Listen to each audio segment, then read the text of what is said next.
Salmo 116. Amo o Senhor, é o que o salmista diz, porque Ele ouve a minha voz e as minhas súplicas, porque inclinou para mim os seus ouvidos, invocá-lo-ei enquanto eu viver.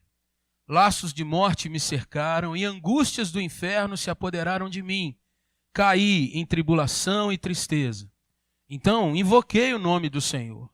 Ó Senhor, livra-me a alma. Compassivo e justo é o Senhor. O nosso Deus é misericordioso. O Senhor vela pelo simples. Achava-me prostrado e Ele me salvou. Volta, minha alma, ao teu sossego, pois o Senhor tem sido generoso para contigo. Pois livraste da morte a minha alma, das lágrimas os meus olhos, da queda os meus pés. Andarei na presença do Senhor na terra dos viventes. Eu cria, ainda que disse, estive sobremodo aflito.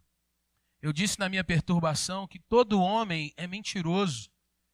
Que darei ao Senhor por todos os seus benefícios para comigo?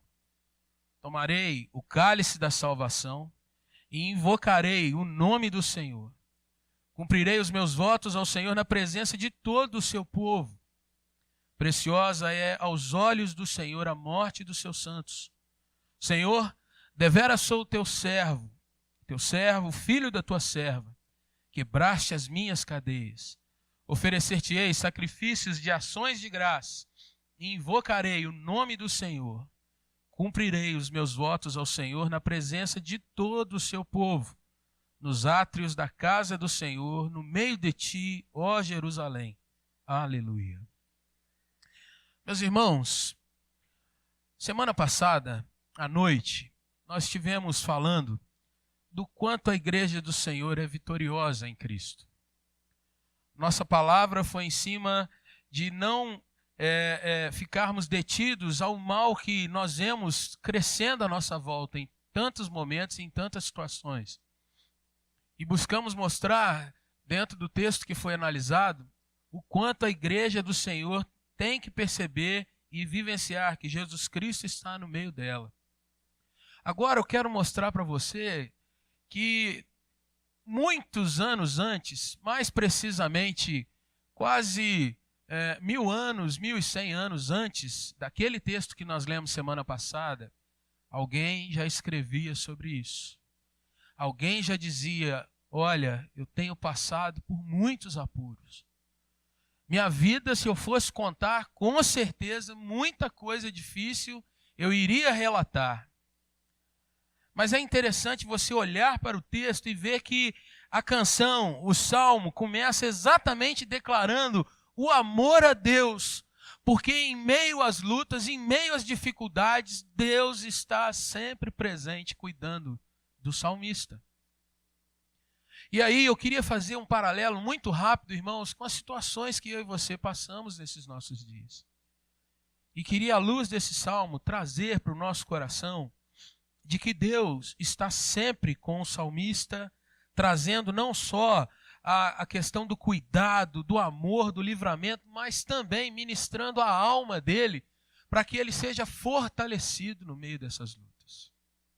Você fechou sua Bíblia? Peço que você abra de novo. E se você está com ela aberta, eu quero convidar você a nós lermos e vermos que o salmista começa a se lembrar das suas dores, mas ele vai trazer de novo algo que o Senhor fez. E aí ele começa a se lembrar das pessoas que estão à volta dele e a sua decepção com elas muitas vezes, mas ele volta para dizer, Deus está sempre comigo.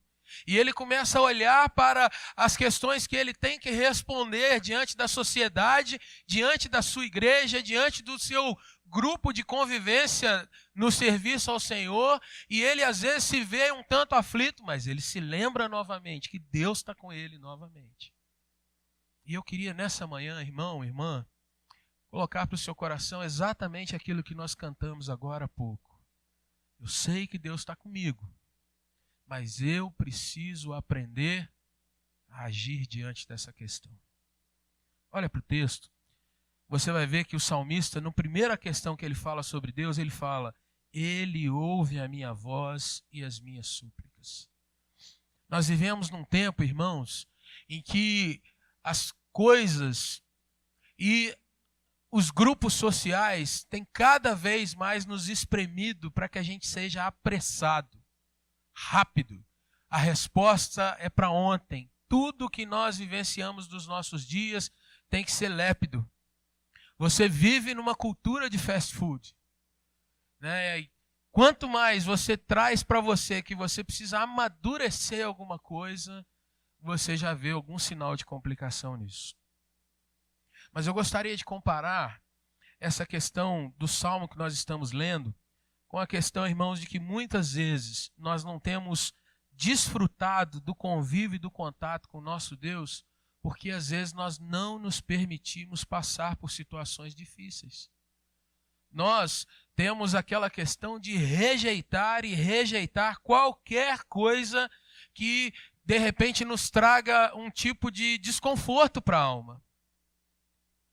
Nós temos uma tendência a dizer, Senhor, não quero esse tipo de situação para mim. Enquanto que a palavra de Deus sempre nos orienta dizendo que o crente a todo tempo ele é passível de passar por situações duras.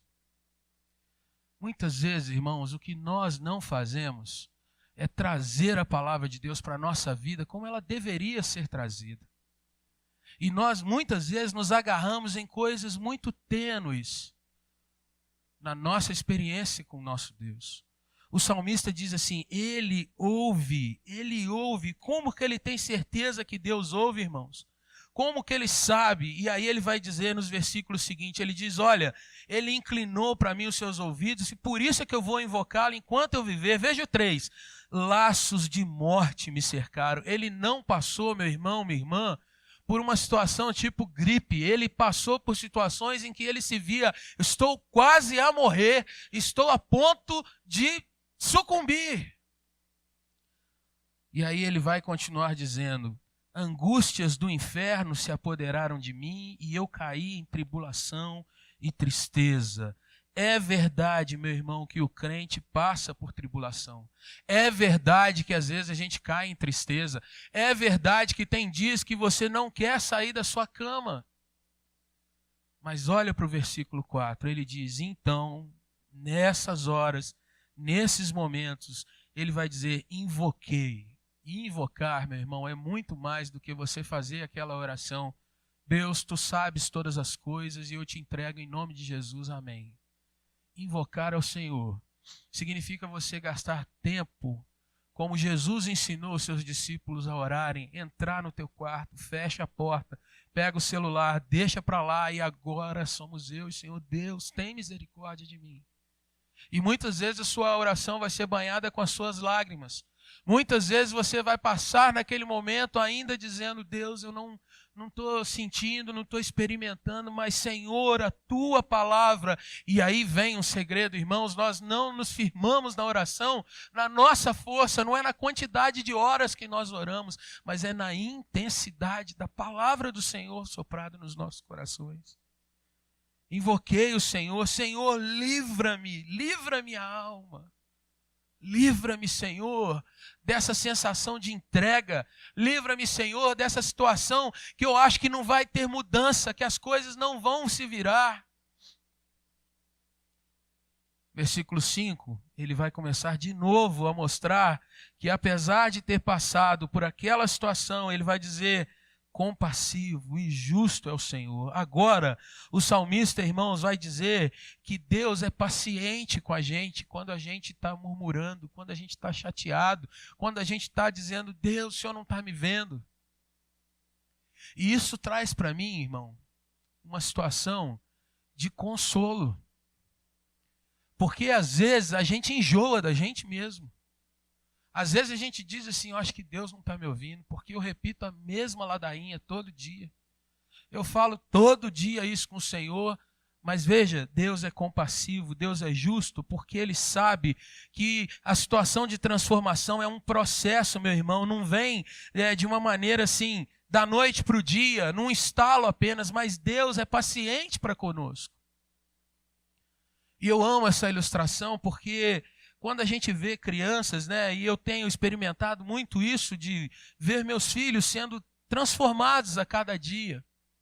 Porque num momento eles são pequenininhos, você tem medo até dele andar daqui até ali. Mas vai chegando aqueles momentos que você tem que deixar solto e ele precisa tomar os tombos dele. E aí ele vai demonstrando que aos poucos ele vai aprendendo também a crescer. Ontem mesmo à noite, meu filho tomou um tombo dentro de casa, escorregou com um pedaço de papel, bateu o rosto no chão, e aí começou a chorar, e eu não levantei para ir até ele, eu chamei para vir até mim. E aí ele veio, me abraçou, chorou um pouquinho, eu falei, calma que vai passar.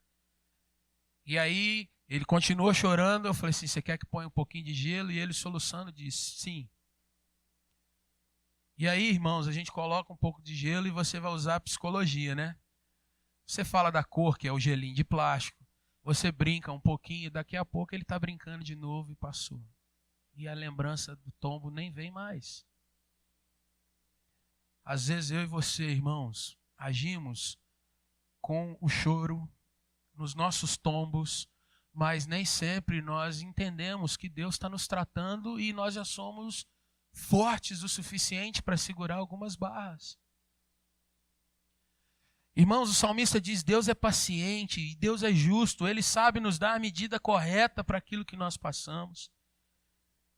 Ele vai falar, irmãos, no 6, o Senhor vela por aqueles que são simples. E de novo, irmãos, olha o que ele diz, eu estava prostrado, eu estava realmente cambaleante, mas Ele me salvou. E aí o salmista faz alguma coisa que a gente não tem costume mais de fazer nos nossos dias. Veja os versículos de número 7 e o versículo de número 8. O salmista conversa com ele mesmo. É uma expressão que a gente diz que chama solilóquio. A conversa dele com ele mesmo, a conversa dele com a sua alma. E, irmãos, será que eu e você, nós nos damos às vezes esse direito da gente dialogar consigo mesmo? De às vezes sentado dentro do nosso quarto, lendo a palavra de Deus, a gente ser honesto consigo mesmo e dizer, peraí, será que eu tenho razão de estar totalmente entregue a essa situação? E quando você conversa com você mesmo, você pode se justificar, não pode? Você pode dizer, não, de fato, estou passando por uma situação tão difícil, gostaria que fosse diferente, mas deixa a sua alma te questionar novamente. Mas será que Deus não está vendo isso? Será que você tem percebido que Deus está com você no meio desse furacão todo? Será que você está olhando a mão do Senhor agindo em coisas que você não está vendo nessa hora e te dando a oportunidade de testemunhar para um irmão, para um amigo, para um parente seu, que mesmo nessas lutas o Senhor está do teu lado? E aí, no texto ele diz assim, volta a minha alma para onde, irmãos? Para o teu sossego, para a tua quietude, para a tua paz. No versículo 8 ele para dizer assim, a morte foi tirada de perto da minha alma. Foi tirada as lágrimas, foram tiradas as lágrimas. Os meus olhos saíram da visão de que eu estava caindo. Meus pés foram livrados da queda. E aí, irmãos, o salmista vai mudar agora o foco para dizer, eu vou andar então na presença do Senhor por onde quer que eu estiver. E aí, eu quero trazer para nós, de uma forma breve, o que nós vemos dos nossos dias. Quanta gente, irmãos, tem estado amedrontada com as coisas que têm acontecido nesse nosso país. Eu gostaria de dizer para você, irmão, que a gente precisa, de fato, ter os nossos olhos abertos. O nosso ouvido tem que estar atento. Mas eu e você, no nome de Jesus, nós não devemos temer. Porque, de fato, o mal se arma e sempre foi assim. De fato, irmãos, há um sistema de coisas querendo implantar ou implementar uma mudança dos paradigmas da nossa sociedade. Aquilo que eu cria e sempre criei que foi certo, muita gente vai dizer isso está ficando lá para trás. Mas eu não posso temer isso, irmãos. Eu preciso me agarrar e dizer, se Deus me trouxe até aqui, o Senhor vai me levar até lá aonde eu tenho que chegar. E o Senhor, irmãos, continua triunfante sobre essa nossa nação. ainda que não seja reconhecido, isso não é o mais importante para o Senhor. Para o nosso Deus, o importante é que aqueles que são seus não tirem seus olhos dele. Mas e essas coisas que estão acontecendo, meu irmão? Nós temos que orar, nós temos que nos embasar naquilo que a lei diz, nós temos que continuar avançando, mas nós não podemos cair na cilada do inimigo de achar que a nossa guerra é contra pessoas, porque o apóstolo Paulo nos diz que a nossa luta não é contra sangue, não é contra carne, mas é contra os principados, potestades, os espíritos que têm dominado o pensamento desse nosso mundo. E Jesus disse: o mundo jaz no maligno. Então saiba que a sua luta não vai acabar. Mas nós precisamos crer. E é interessante o versículo de número 10, que ele diz: eu cria, ou eu, Senhor, eu sei do que está acontecendo, mas ainda assim eu continuo, Senhor, muitas vezes me vendo como aflito. Eu continuo me vendo, Senhor, sofrendo. E aí, meu irmão, a gente não tem tempo para isso, mas esse versículo é citado pelo apóstolo Paulo lá na sua segunda carta aos Coríntios, no capítulo 4, quando ele vai falar assim: ó, nós temos um tesouro, mas está em vasos de barro. Nós somos atribulados, nós somos perseguidos, nós somos machucados, mas nós não desanimamos, nós perseveramos, nós continuamos, marchamos. E o apóstolo Paulo diz, porque está escrito: eu criei, e nós também dizemos, nós cremos. Ele diz isso lá. Veja, meus irmãos, que nós estamos aqui no tempo do Salmo sendo escrito há muito tempo antes do apóstolo Paulo, mas o apóstolo, aquele que você cantou uma frase dele, todas as coisas cooperam para o bem daqueles que amam a Deus, o apóstolo lia a palavra e ele repetia o que o salmista disse. A palavra do Salmo é a palavra para o apóstolo, é a palavra do apóstolo, é a palavra para nós hoje, é a palavra do Senhor. E é lindo você poder ver que um servo de Deus, ele diz assim: Senhor, eu creio sim, mas está doendo. Mas eu sei que o Senhor está comigo. Eu sei que o Senhor está comigo. O que ele diz em seguida, irmãos? Versículos 12, versículo 18. Ele vai dizer que ele vai continuar cumprindo os votos, os compromissos, a questão de continuar vivendo como um crente, invocando o nome do Senhor, orando, estando realmente oferecendo adoração a Deus, como diz o versículo 17, ele vai continuar perseverando nisso. E eu quero encerrar essa palavra dizendo para você, meu irmão, minha irmã, que nessa manhã, talvez esteja com alguns apertos no seu coração, talvez esteja, como o salmista disse, no versículo 3, se sentindo que tem um laço de morte sufocando o teu pescoço, angustiado, às vezes temeroso com o que está acontecendo. Eu queria chamar a sua atenção para a palavra do Senhor. Deus continua com você. Deus continua caminhando contigo. Deus não está desprezando as tuas orações, muito pelo contrário, o Senhor está ouvindo cada uma delas. Deus está com o teu coração nas mãos. E no tempo certo virá a resposta dele. E ainda que você não veja essa resposta se concretizando, Deus tem um propósito muito maior do que apenas dizer um sim para você. Deus está usando a sua vida para solidificar muitas outras vidas quando você permanece no seu testemunho ao Senhor. O que a Bíblia quer de você, meu irmão, não é que você seja um super crente. Não é que você seja um super-homem, uma super-mulher, aquela que não pode abrir seu coração, porque tem que passar aquela demonstração de que você é inabalável. Inabalável é o nosso Deus.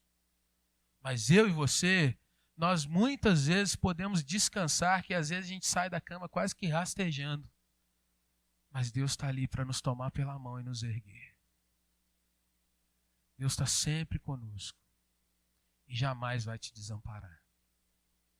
Vamos orar?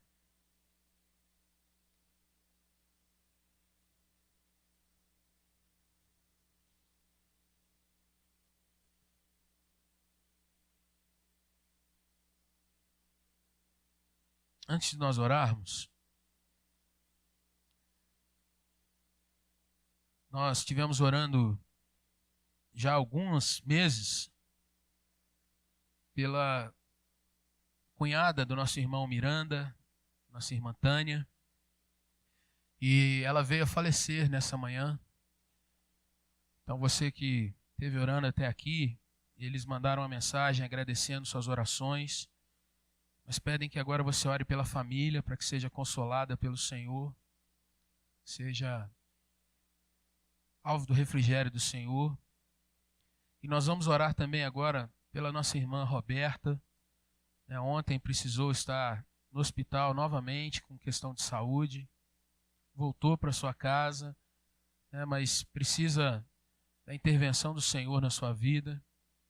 Nós vamos orar também pela nossa irmã, Dona Eva. Ela caiu em casa, teve uma fratura no fêmur, está internada. Nós vamos pedir ao Senhor que esteja visitando essa irmã, e você, irmão ou irmã, pode também visitá-la, estar consolando essa irmã, orando com ela, nossas irmãs principalmente, e orando também com os irmãos, nosso irmão Hélio, que é o familiar mais perto que a gente tem aqui na igreja, Marquinhos também, o Adão. E vamos orar também pela nossa irmã, a Gláucia, a irmã do pastor Eloy, está passando por um momento também, problema cardíaco. Vamos buscar o nosso Senhor. Você que tem algo para falar com o Senhor, para pedir ao Senhor, enquanto você baixa a sua fronte, diga isso para o Senhor. Diga: Senhor, queria que tal área da minha vida fosse visitada. Dá um tempo para você falar e vamos orar juntos depois, encerrando esse nosso momento de culto.